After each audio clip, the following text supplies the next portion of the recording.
want to make it abundantly clear that if you're writing this game off and you don't want to play it, or you're not interested in Batman Arkham Shadow simply for the price point, you don't have a VR headset, it's expensive, I totally understand where you're coming from. I think they announced that the MetaQuest 3S comes bundled with Batman Arkham Shadow, and I'm pretty sure it comes at a price point of $299 US. It's honestly a really good price to jump in, try out some VR, and as well, get your hands on a new Batman Arkham game. With that being said, if that's still a price point that's a little too steep, again, I totally understand. I also want to say, before we get into the review, I am in the credits for Batman Arkham Shadow. I am really proud to have consulted on the game and provided some feedback to help this be the best possible experience for players out there who are jumping in. Myself and many other creators were able to go to Meta's offices, play the game, and get our hands on, and as well provide feedback again to try and make it the best possible game for you guys. So I know that some of you guys might think that that adds a little bit of bias to my review. I totally get that. If you don't want to watch this review for that reason, I understand. I tried to go in with an open mind. Of course, consulting on the game meant that I had to try and be as critical as possible on certain aspects of it, and there were things in the story that I didn't like. There were things in the gameplay that I didn't like. We're gonna go over all of that here in this review. But with that out of the way, let's just stop pretending, okay?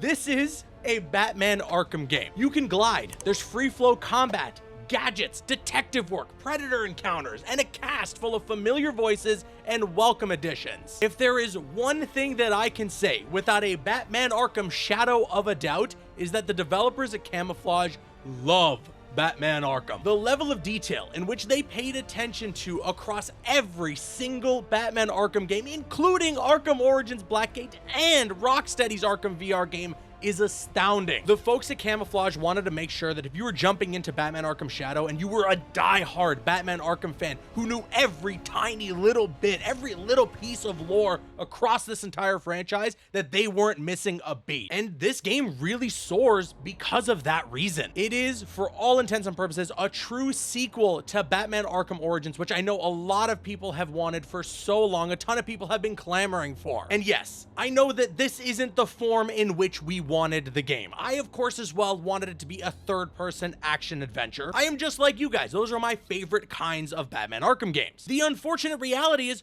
nobody pitched that kind of game to WB. Nobody wanted to make a third-person action adventure Batman Arkham Origins sequel. And I think it's unfair to want WB to essentially force that onto like WB Montreal, for example. So what we got here was a pitch from Camouflage to then make this Arkham Origins sequel a VR game, as that is what the studio is known for making. It was between we got no new lore or we got this. And it turns out that what we got is pretty damn good. If you just surrender yourself to this concept, okay? If you jump in, you know it's a VR, if you're gonna get a Quest 3, if you're gonna get Arkham Shadow, just give it a chance, see how you feel. I think you'd be hard-pressed to walk away from this experience disappointed. The story is incredibly interesting. It's full of a ton of twists, turns, a lot of things you might not see coming. However, there are some things that you probably will see coming, and I think it's the weakest parts of the story. And I mean, if you're familiar with the way that the story flows in Batman Arkham Origins, you're gonna be pretty familiar with the structure here in this game as well. Again,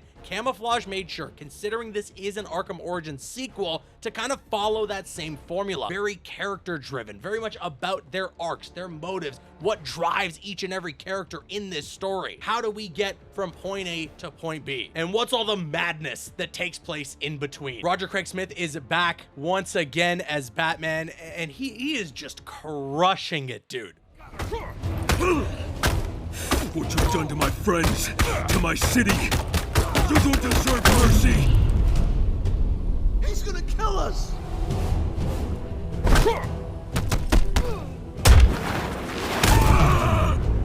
Waste of time. I love Kevin Conroy. He will always be the definitive voice of Batman for me. I will miss that guy forever. But if there's a person who really embodies this character and does such a good job at understanding what Batman is supposed to sound like, considering at what point in his career he is as of this game, it's Roger Craig Smith. Once again, gives you that more inexperienced, that more brutal, angry Batman. And you can really see that Batman is starting to slip through the cracks as he delves deeper into the Batman persona. He's losing sight of what being this symbol means. That said though, considering that this game takes place post Arkham Origins and gets us that much closer to where Batman is in Arkham Asylum, you can also start to see some of the things that can create that more wise Batman. There's a lot that I really want to talk about for the story, but for spoilers' sake, I'm not going to get into. But what I will try to say here, as vague as possible, is that this game puts Batman in a position that we have never seen before in the Batman Arkham franchise. It's something though where if you read a lot of Batman comics, if you're really into the lore, you're going to be kind of excited as to the direction that this game takes you in. And again, there's some major gripes that I do have with the story, which are kind of hard to get into without spoiling the game for you, so I will refrain from doing so.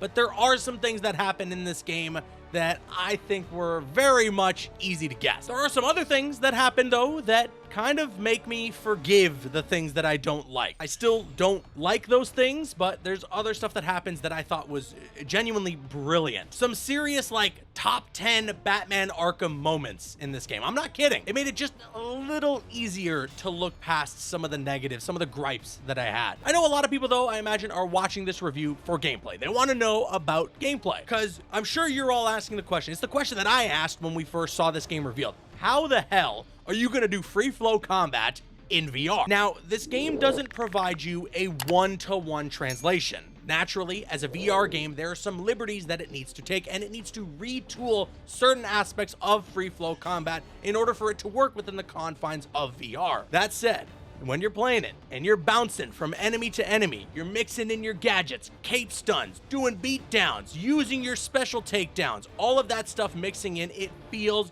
like an Arkham game. Now that you get to be in direct control, now that you're seeing it through the lens in first-person view as Batman, you can feel how brutal, how much force goes into each and every punch, and you get sucked into it. I'm sure a lot of you guys, if you play this game, you're really gonna put some force into those hits. And it's also really cool because now that you're in the driver's seat, you're in the thick of it, you really have to think like Batman. It is some of the most fun that I have had playing a VR game, and yes, it's a freaking workout, okay? Make sure you got a fan on you, okay? Make sure you're in a cool environment. You will absolutely be sweating after a combat encounter. And I joked about this in my initial hands-on after I played the game when I went to Germany. I will reiterate once again, out of every single Batman game that has ever existed, this is the one where unequivocally you could say it makes you feel like Batman. For real this time. Stealth is a ton of fun too. And again, it being in VR adds so much more to it. You don't get the liberty of being able to peek around corners in third-person perspective anymore. You gotta be more methodical. I will say though, I wish that you weren't so incredibly easy to spot. Maybe I'm misremembering from when I played the previous Arkham games, but usually when you do a takedown from a gargoyle, they aren't immediately rushing to see the guy, and they don't pretty easily spot you on that gargoyle right away. I found more often than not, after I did an inverted takedown on a gargoyle, I had to be bouncing around the room right away to avoid being spotted. Again, maybe it was like that in the previous Arkham games, and I'm just misremembering it. You can let me know in the comments. Visually speaking as well, it's pretty impressive. I mean, it's a VR game, so don't expect it to look like a PS5 game or something like that. Like, this technology can only be pushed so far. We're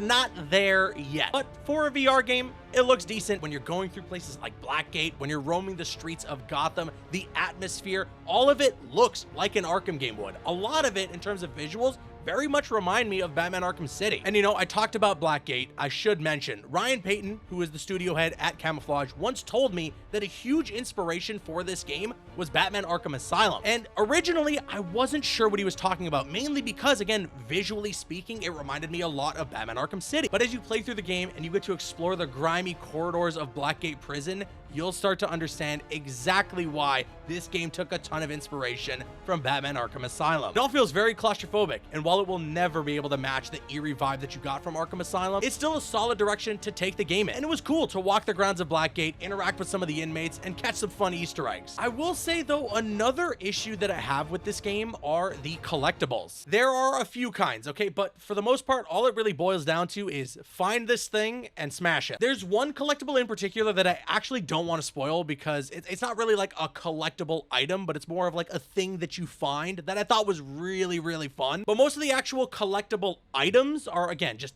grab it and throw it at the ground. And I cannot believe I am about to say this, okay? I missed the Riddler. What was so fun about collecting Riddler trophies in all the Batman Arkham games is when he taunts you on the mic. You get like 50 of them, and he's like, what's that? You've only got 50? There's still like 300 out there, you stupid idiot. And it's like, oh, I'm gonna get the rest of those Riddler trophies, and I'm gonna beat the crap out of this stupid guy in my ear. In this game, there's not much that made me feel like compelled to go for every single collectible outside of just being a completionist myself. Even before though, when I wasn't a completionist, when I played like Arkham Knight back in the day and I was younger, I wanted all those Riddler trophies just for the fact of finding out what happens to the Riddler. All of the taunting in your ear through that entire game. You just want to know what's going to happen to this guy after I get all these trophies. What else is he going to have to say? I truly feel like it was a missed opportunity to not have Riddler in this game. And it's weird because he was in Arkham Origins. Those were kind of his beginnings. I feel like we could have taken that a step further in this game. Listen, overall, Batman Arkham Shadow earns its spot in the Arkham franchise. It is worthy of being called a Batman Arkham game. And I honestly think that people are going to look fondly on this game in the years to come, similar to what we did with Batman Arkham Origins. I hope, like many of you, that one day we will get a third-person action-adventure Batman Arkham game once again. But this really did feel like a nice meal to keep us fed until that day comes. And for that reason, I'm going to give Batman Arkham Shadow an 8 out of 10. Again, I totally understand if some people are going to be watching this review and get to the end of it and think,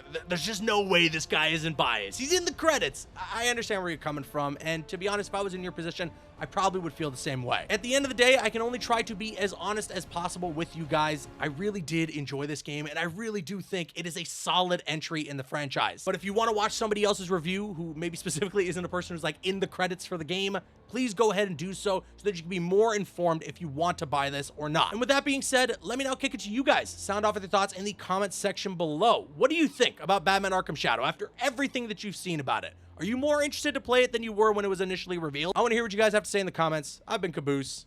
I'll see you guys later.